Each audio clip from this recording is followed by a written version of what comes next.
ધોરણ 10 વિષય ગણિત સ્વાધ્યાય 7.2 બિંદુ 1 -1,7 અને 4 -3 ને જોડતા રેખાખંડનું 2:3 ગુણોત્તરમાં વિભાજન કરતા બિંદુના યામ મેળવો.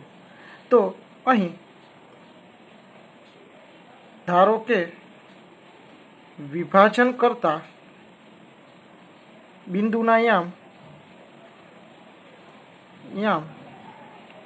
x y છે. આધાર લીધો. હવે અહીં -1,7 એ આપણું થશે x1 y1 અને 4, -3 તે આપણું થશે x2 y2. તો હવે સૂત્ર મૂકીએ.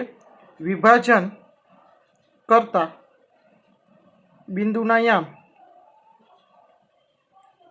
બરાબર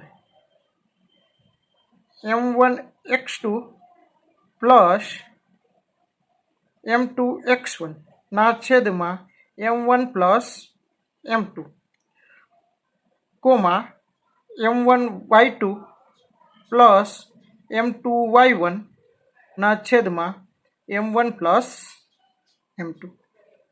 અહીં ગુણોત્તર 2:3 છે. અહીં ગુણોત્તર 2:3 છે. તેથી m1 બરાબર 2 અને m2 બરાબર 3 થાય. ચાલો દરેક કિંમત આપણે મૂકી દઈએ. તો m1 એટલે કે 2, x2 એટલે કે 4 પ્લસ m2 એટલે કે 3 અને x1 એટલે કે -1 ના છેદમાં m1 પ્લસ m2 એટલે કે 2 પ્લસ 3, m1 એટલે કે 2, y2 એટલે કે -3 પ્લસ m2 એટલે કે 3 અને y1 એટલે કે 7 ના છેદમાં 2 પ્લસ 3. તો ચાલો 2 × 4 કેટલા થશે? 8. 3 × -1 એટલે કે -3 ના છેદમાં 5. 2 × -3 એટલે -6 પ્લસ 7 × 3 એટલે કે 21 ના છેદમાં 5.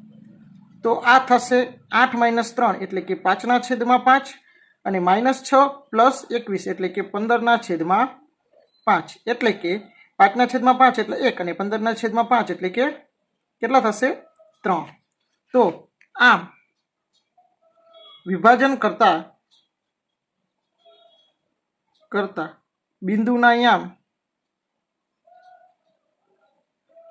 1,3 છે.